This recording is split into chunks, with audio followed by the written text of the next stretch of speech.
어머니가 큰 기업을 운영했는데 김부자 우상화 건물을 훼손했다는 죄명으로 끌려가셨어요. 끌려가셔가지고 조사를 40일 정도 받았는데요. 나올 때는 나오셔가지고요.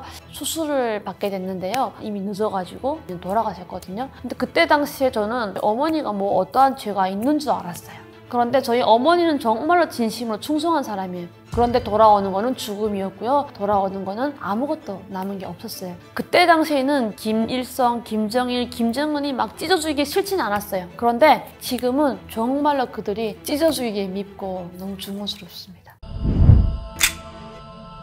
여러분 안녕하십니까. 저는 이북에서 우리 대한민국으로 이사온 북녀 김가영입니다. 현재는 강사로 활동하고 있고요. 또 유튜브도 운영하고 있습니다. 반갑습니다. 한국에 오니까 보통 배고프거나 아니면 못 먹고 못 살고 생활 형편이 어려워서 오신 분들도 많이 계시는데 저 같은 경우에는 북한에 있을 때 당의 혜택을 굉장히 많이 본 집안의 자손이었다라고 말씀드릴 수 있는데요. 핵심 계층이라고 하면 정말 북한은 계급사회다 보니까 계급이 나눠져 있어요. 그런데 뭐 핵심 계층이라 해가지고 김정은 바로 옆에 있는 그런 측근? 그 정도까지는 아니고요. 핵심 계층도 또 그 안에 몇십 개로 분류가 되기 때문에 핵심 계층 속에 있었다라고 보시면 될 것 같아요. 저희만 핵심에서 안 되고요. 일단은 대대손손이 핵심이 돼야 되니까 가장 중요한 거는 할아버지 때부터예요. 저희는 외가 친가 모두 할아버지 때부터 굉장히 업적이 많으세요. 특히 친가 쪽에는 김일성 내각 정부 때 함께 그곳에서 계시다가 할아버지가 저희 양강도로 내려오시면서 한국말 지방경찰청 청장하셨고요. 외가 쪽에는 중조 할아버지는 서대문 형사 얼만큼 독립운동가로 많이 활동하셨고요. 그 아래 보시면 김일성이 빨치산 할 때 또 함께 했다는 걸로 해서 그래서 보면은 조금 할아버지 때부터 굉장히 김일성과 무엇을 돈독하게 했던 그런 사람들의 자손들을 다 핵심 계층이라고 하거든요. 그래서 북한은 저희 할아버지가 어떤 직위에 있었고 저희 할아버지 계급이 어떤 계급이냐에 따라서 태어난 순간부터 저희에 대한 대우와 진로가 다 정해져 있을 만큼 다른 것 같아요. 좀 더 깊숙이 말씀드린다고 하면 TV를 켜면 바로 나오는 김정은 옆에 측근들 그 사람들의 핵심은 0.01%에 속하는 사람들이고요. 그 권력을 위해서 덮고 있는 계층들도 있잖아요. 저희는 어찌 보면 한 개 지방에서 김부자 정권을 위해서 열심히 당과 수령을 위해 충성한 집안이다라고 보시면 될 것 같아요. 핵심 계층이 있고 그 아래는 기본 계층이 있거든요. 기본 계층은 노동자, 농민, 대대손손 그냥 태어난 순간부터 죽을 때까지 노동자, 농민으로 죽어야 되는 그런 북한의 계급이거든요. 근데 이 계급 사회를 김일성이 만들었어요. 어찌 보면은 자기 독재 정권을 위해서 만든 거죠. 근데 계급 사회를 만들어 놓고 기본 계층과 핵심 계층이 그 삶의 차이는 정말로 다르거든요. 저는요 어릴 때는 다 그렇게 사는 줄 알았어요. 그런데 학교에 가면서 보니까 뭔가 삶이 다른 거예요. 그래서 그때 느꼈던 거는 우리 집안은 충분히 이 정도 받을 수 있어. 우리는 그만큼 당과 수령을 위해서 열심히 일하고 정말로 우리는 충성하는 집안이니까 라고 생각을 했어요. 어느 정도 차이가 있냐면요. 솔직히 북한 사람들이 한국에 와서 얘기를 하면 그런 경우가 많거든요. 차를 타본 적이 없고 저희는 근데 집에 차량이 몇 대가 있었고요. 기사를 두고 차를 썼고요. 우리 지금 보면 도우미라고 하죠. 가사 도우미. 직원분들이라든가 먼 친척들이 오셔가지고 가사 도우미를 해주셨고요. 그리고 뭐 열대 과일 같은 거는 평양에서 선물로 이렇게 명절마다 내려왔었고요. 그리고 집안의 가전제품들도 김일성, 김정일 이름이 딱 박혀있는 그런 가전제품도 선물도 받았었고요. 이렇게 조금 혜택이 큰 것 같아요. 그리고 또 하나는 북한의 혜택 중에 가장 중요한 게 진로 선택이거든요. 진로 선택할 때 우리처럼 누구나 수능을 봐가지고 대학교 가는 게 아니라 북한은 모두에게 기회를 준다고 하지만 그렇지 않아요. 그래서 그때 보면은 조금 더 우선으로 우리가 입학할 수 있는 조건을 주거든요. 그래서 다른 기본 계층 친구들이랑 경쟁했을 때 우리가 조금 더 플러스 몇 점 더 가져가기 때문에 이것 또한 저희는 혜택이라고 봅니다. 지금 보면 너무 그들에게 미안하긴 하지만 그때 당시에는 전 다 그렇게 사는 줄 알았거든요. 근데 크면서 보니까 너무 다른 거죠. 왜냐면 기본 계층은 오늘 내일 뭐 먹을지도 모르는 그런 절망감 속에 산다면 저희 같은 경우에는 그런 뭐 먹을지 어떤 옷을 입고 나가지 오늘은 어떻게 살지 이런 걱정은 안 해봤거든요. 대신 핵심 계층이어도 김정은의 노예는 맞습니다, 여러분. 많은 분들이 이렇게 앞부분만 들으면 그런데 왜 왔냐, 거기 살지, 막 이런 얘기를 굉장히 많이 하시거든요. 그런데 저는 그런 말씀 드리고 싶어요. 이렇게 정말 당과 수령을 위해서 엄청난 헌신을 하고, 저희 집안은 자작계나 장군님께 충성하는 그런 집안이었거든요. 그러다 보니까 국가의 혜택을 받아서 부모님 또한 당 간부, 또 어머니는 기업을 운영하는 기업가였는데요. 북한은 그런 게 있는 것 같아요. 그 어떠한 개인의 권력을 허용을 하지 않아요. 그래서 그 개인의 우상화도 허용하지 않고요. 어떠한 개인이 조금 커지면은 그거를 나무 가지치기 하듯이 잘라버려요. 그래야만이 독자 정권이 유지될 수가 있거든요. 왜? 북한의 우상은 오직 김부사만, 북한에서의 최대 권력가는 김부사만 돼야 되는데, 어떠한 자그마한 기업에서 이렇게 권력이 커지고 그 한 개인을 우상화하면은 그게 곧 반란이 되거든요. 그래서 어머니가 큰 기업을 운영했는데 어느 날 어머니가 정치범으로까지 이렇게 막 몰리면서 김부사 우상화 건물을 훼손했다는 죄명으로 끌려가셨어요. 끌려가셔가지고 조사를 40일 정도 받았는데요. 그때 조사를 받으러 들어갈 때는 정말 두 다리 건강한 몸으로 들어갔다가 나올 때는 돌아가셔가지고, 나오셔가지고요. 수술을 받게 됐는데요. 이미 늦어가지고 돌아가셨거든요. 근데 그때 당시에 저는 어머니가 뭐 어떠한 죄가 있는 줄 알았어요. 그런데 어머니가 죄가 없다는 게 밝혀졌고 해명이 됐는데 뭐 하겠어요. 저는 이미 어머니를 잃었고, 그때 당시에는 어리다 보니까 그냥 당연한 거다라고 생각을 했어요. 그런데 제가 조금씩 크면서 저희 이모 또한 평양에서 엄마와 비슷한 큰 기업을 운영하셨거든요. 근데 이모도 12번의 국가 검열을 받으면서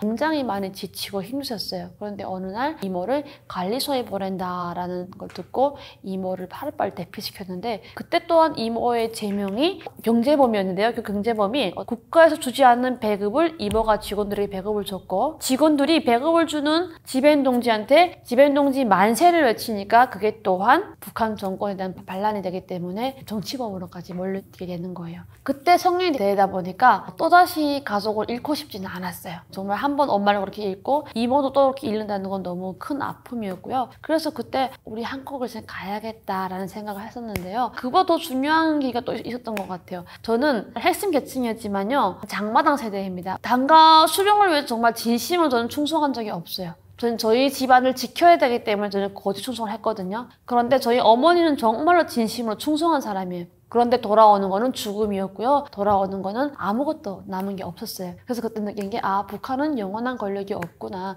아무리 김부자에게 충성을 해도 돌아오는 거는 엄마나 이모의 이렇게 죽음밖에 없구나 생각이 들어서 단 하루를 살더라도 자유가 있는 대한민국에 살고 싶다라는 마음이 들어서 2년 2개월 정도 준비를 해가지고 대한민국에 가야겠다라는 결심을 했던 것 같아요. 우리 한국에서는 공개 처형, 사람 죽이는 거는 영화로라던가 아니면 게임으로만 하잖아요. 근데 저희는 태어난 순간부터 죽을 때까지 그런 경험을 내 눈앞에서 실제로 하거든요. 근데 제가 어릴 때 초등학교 때 봤던 공개 처형 현장은 너무 공포스럽고 무서워서 지금도 그 트라우마가 너무너무 커요. 그런데 제가 성인이 되어서 공개 처형 현장을 목격했는데요. 그때는 좀 다른 감정이 들었어요. 딱 보면서 공개 처형하고 있는 그 죄인들이 부부였고요. 앞에는 아이가 엄마 아빠가 죽는 걸 봐야 됐어요. 그걸 보고 있는데요. 그 아이가 할머니 품에서 막 울고 있는 그 모습이 저희 어릴 때 제가 고아되는 느낌, 감정도 올라오고, 저 아이는 왜 저렇게 고통스럽게 부모가 죽는 걸 봐야 되며 왜 고아가 되어야 되냐, 나 또한 왜 고아가 돼야 됐지, 이런 생각이 막 겹치면서 이 사회는 너무 비현실적이야, 이런 비현실적인 사회에서 살아간다는 건 너무 숨막혀, 이런 생각을 그때 했던 것 같아요. 지금 제가 이렇게 강사 활동도 하고 있고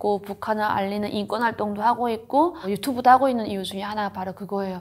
그때 당시에는 김일성, 김정일, 김정은이 막 찢어주기 싫진 않았어요. 그런데 지금은 정말로 그들이 찢어주기에 밉고 너무 중언스럽습니다. 탈북의 위기는 정말 매 순간이었는데요. 일단 탈북 과정은 저희가 사는 곳이 양강도이다 보니까 바로 앞에 중국이 보이는 국경 지역이에요. 그래서 밤이면은 중국이 환히 불 켜져 있는지 보일 만큼 굉장히 가까운 지역이었는데요. 그럼에도 불구하고 가까운 곳으로 바로 건너가면은 쉬웠겠지만 경비가 너무 엄격해가지고요. 경비가 조금 덜한 곳인 산 쪽으로 가다 보니까 제가 탈북할 때가 11월이었거든요. 근데 양강도는 11월이면요. 눈이 거의 허벅지까지 올라오거든요. 허벅지까지 올라와 있는 그 눈길에 꽉 쌓여져 있는 그 산을 오르는데요. 정말로 죽을 맛이더라고요. 저는 산을 그래서 오르는 것만 힘든 줄 알고 내려갈 때는 쉽겠지 했는데 내려갈 때가 더 힘든 거예요. 그만 가고 싶다라고 얘기했는데 저희 이모가 단 하루라도 자유가 있는 곳에서 마음 편하게 햇빛을 보고 싶다라고 하시는 거예요. 그래서 언니랑 저랑 이모가 안 되겠다, 힘내자 해가지고 힘을 내서 그런 가파른 산을 3개를 오르고 내리고 했어요. 그랬더니 7시간 정도 흐른 것 같아요. 거의 새벽이 될까 하더라고요. 딱 도착했는데 앞에 강가에 살얼음이 낀 강가를 건너야 되는 거예요. 근데 저는 강가에 살면서도요, 단 한 번도 강가에 나가 놀아본 적도 없고 수영해본 적도 없거든요. 근데 강가에서 건너야 되니까 그 브로커가 옷 다 벗고 목에다 이렇게 묶으라는 거예요. 맨다리에 딱 들어가는 순간 정말 수십 개의 그 바늘이 저의 다리를 막 찌르는 그런 고통 속에서 정말 겨우겨우 건넜는데요. 건너는 과정에 쇼크도 오고 이모가 쇼크 오고 이모를 잃을 뻔했는데요. 겨우겨우 저희가 응급대처도 하고 또 브로커가 빨리 오다 보니까 이모가 눈도가 살았거든요. 저는 그때 브로커 조심 눈 딱 뜨는 순간에 느꼈던 게요. 이젠 다 됐구나라고 생각했어요. 근데 중국에 가면 우리가 대한민국처럼 이렇게 우리를 잘 받아주는 게 아니라 중국 우리를 북송시키잖아요. 그러다 보니까 중국에서의 우리 삶이 너무 힘들었죠. 저희가 손발톱이 다 동상 입어가지고 빠진 거예요. 그래서 거기 나오는 게 한 3개월 걸렸고 그 다음에 우리는 한국 가야 된다는 마음이 있었기 때문에 브로커를 기다렸는데 중국에서 한국까지 오는 게 또한 정말로 큰 고비인 거예요. 왜냐면 잡히면 우리는 북송돼 죽으니까요. 그래서 이모랑 저랑 다 또 뿔뿔이 흩어져가지고 오게 됐는데 중국에서 그 콩밍이라는 국경 지역이 있어요. 거기까지 가는데 버스를 타고 가야 되는 거예요. 신분증도 없고 브로커도 없고 브로커는 앞에서 따로 그냥 안내를 해주는 거예요. 이 버스를 타고 이제 내리면은 내가 앞에 있다. 버스 딱 타가지고 맨 뒤에 앉아서 가는데 중국도 매 초소마다 이 검문소에서 신분증 검사를 가끔씩 할 때가 있어요. 근데 운도 안 좋게 제가 탄 버스에 경찰 2명이 올라온 거예요. 그때는 정말 이젠 죽었구나라고 생각했어요. 근데 그때 제 손에 한쪽 손에는 맨도칼, 한쪽 손에는 수면제가 배갈이 있었거든요. 그래서 이걸 어떻게 이 자리에서 내가 지금 써야 되나 아니면 좀 더 기다려봐야 되나 정말로 막 생각이 너무 많아가지고 뭐 어떤 결정을 못 내리겠더라고요. 그런데 그때 제 옆에 앉아있던 한 남성이 저를 톡톡 치면서 차표를 보여주면서 그거 달라고 하는 거예요. 그래서 제 차표를 줬죠. 그 다음에 저를 이렇게 머리를 탁탁 쳐가지고 자기 어깨에 탁 눕히는 거예요. 그래서 이렇게 누웠어요. 근데 경찰 2명이 이렇게 앞으로 오는 거예요. 정말 두 다리가 막 사진함 떨듯이 막 타타타타 떨고 있다가 경찰이 오기 때문에 저도 그냥 죽은 척 했죠. 근데 남자친구가 그 경찰한테 사표를 보여주면서 경찰이 막 뭐라 했어요. 그랬더니 자기 여자친구라고 그렇게 얘기하면서 이렇게 아프다는 걸로 얘기를 했어요. 경찰이 그냥 가버렸어요. 너무너무 위기에서 벗어났는데 저는 더 큰 위기가 오는 거예요. 왜? 이 사람이 어떤 사람인지 한 번도 못 본 사람이고 중국은 또 막 그 인신매매, 장기매매 막 이런 게 엄청 많은 곳이어가지고 더 무서운 사람이면 어쩔지 하는 생각에 제가 눈을 뜰 수가 없는 거예요. 그래서 나 이 사람이 뭐 어떻게 해서 다 해야 되나? 아니면 그냥 잡혀야 되나? 막 진짜 이런 생각하고 있는데 한참 있다가 이 사람이 저를 톡톡 치더니 눈을 뜨래요. 눈을 떴더니 차표를 주면서 너 북한 여자지 그러는 거예요. 중국말로. 근데 제가 국경에 살다 보니까 중국말을 많이는 모르지만 정말 단어를 이렇게 한두 개 정도는 알거든요. 그래서 아니라고 한국 사람이다 라고 했죠. 그랬더니 아니라고 그러면서 자기가 펜으로 뭐 보고 있더라고요. 근데 그걸 보여주면서 한국 드라마를 보고 있는 거예요. 나 이렇게 한국을 좋아하고 한국 공부하는 책도 있는 거예요. 근데 이 사람도 조금 단어를 조금 몇 개 하는데 한국에 지금 오려고 했던 사람인 거예요. 근데 조금 솔직히 그때까지 이 사람에 대한 그 신뢰가 안 가고 믿음이 안 가는 거예요. 이 사람이 같이 도착했는데 브로커가 앞에 기다리는 거예요.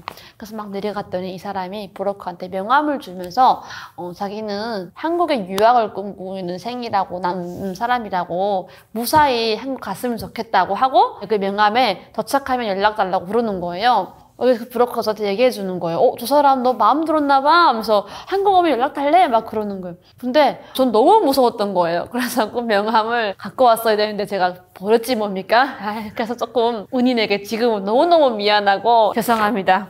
그렇게 위기를 거쳐서 권민 갔더니 정말 일행이 엄청 많아진 거예요. 12명 일행이 생긴 거예요. 그래서 그 일행과 함께 라오스 그 바나나가 막 가득한 산을 또 건너야 되는 거예요. 산 5개를 넘었어요, 그때는. 근데 길이 없는 곳을 가다 보니까 정말 바나나 가지에 살 다 찢기고 온갖 고생을 하면서 갔는데 또 메콩강에서 이렇게 나무 쪽배가 있어요. 그 배를 타고 태국에 가야 되는 거예요.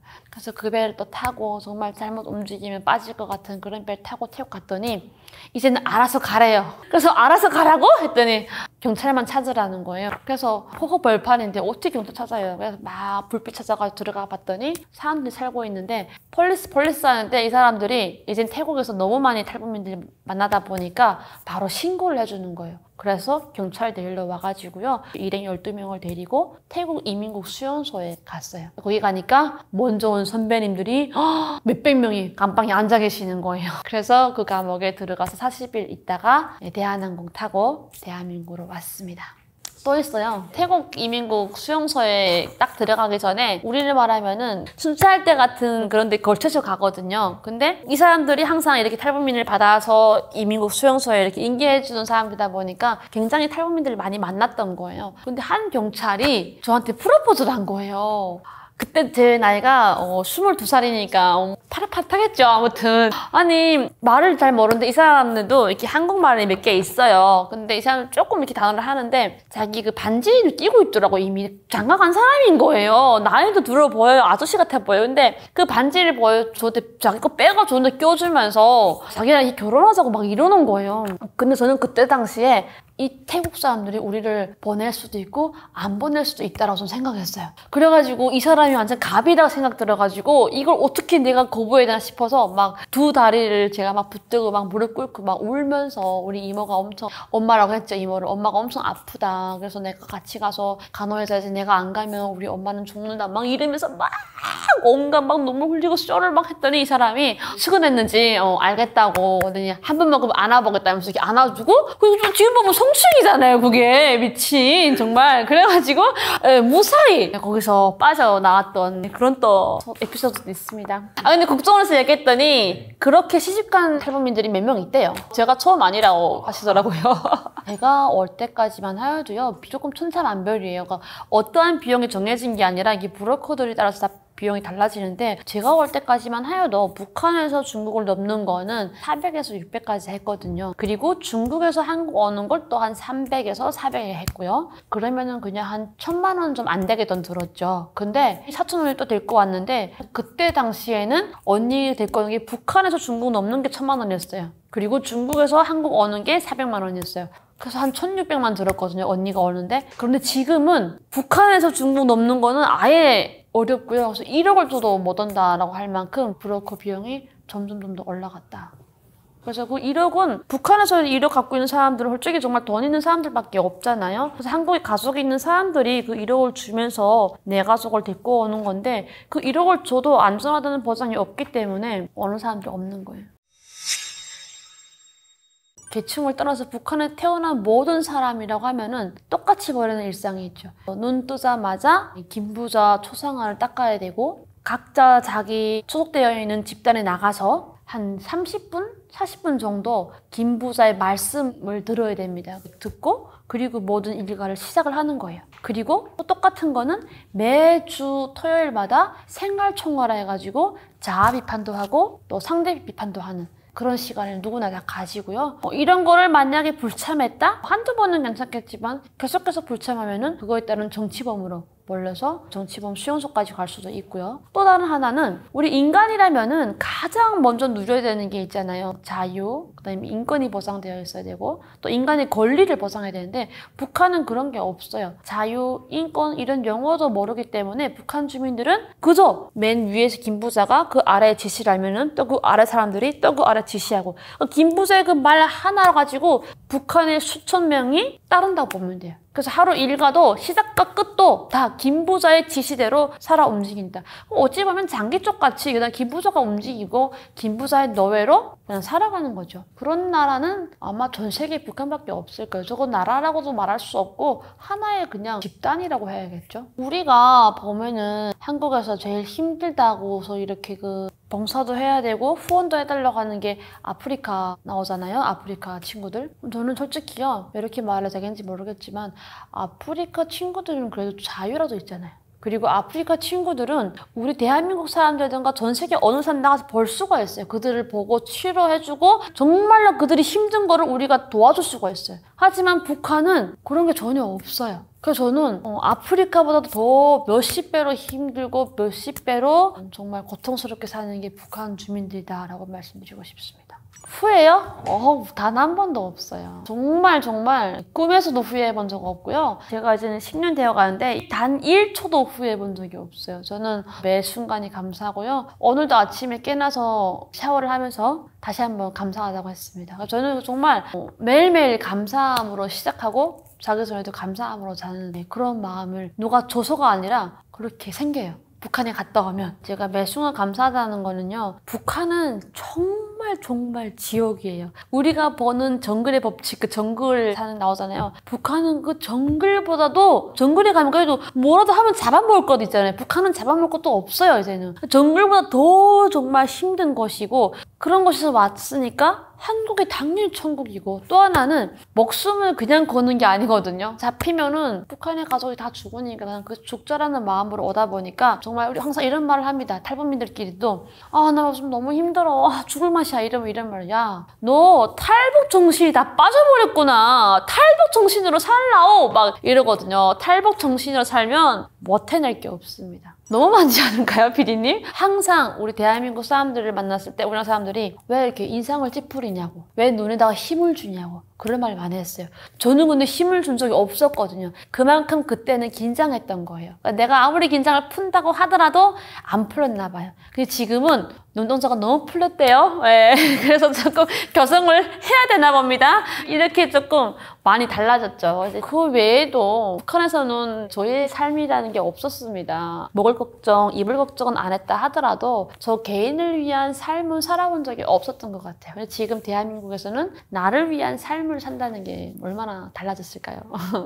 우리는 태어나서부터 이 자유가 있다 보니까 당연한 거라고 생각드는 친구들이 많을 거예요. 근데 저희는 이 자유를 위해서 정말 수만 킬로를 우린 달려서 왔고요. 또 이 자유를 위해서 우리는 목숨도 걸어서 왔기 때문에 이거 하나만 있으면 정말 뭐든지 할 수 있고요. 또 자유만 있나요, 우리는? 조금만 노력해도 내가 오늘 여행 갈 수도 있고 내가 오늘 고기 먹을 수도 있고 내가 오늘 부모님께 명품도 사드릴 수 있고 이거는 정말 내가 노력한 것만큼의 그 가치를 보상받는 거잖아요. 그렇다고 그 누가 나한테 너 왜 이거 돈 썼어? 그리고 누군가가 부모님을 끌고 가거나 이런 게 전혀 없잖아요. 이것만 봐도 얼마나 좋습니까? 전 두 가지면 됩니다. 자유와 노력의 대가. 이 두 가지만 있는 대한민국은 천국이다 싶습니다.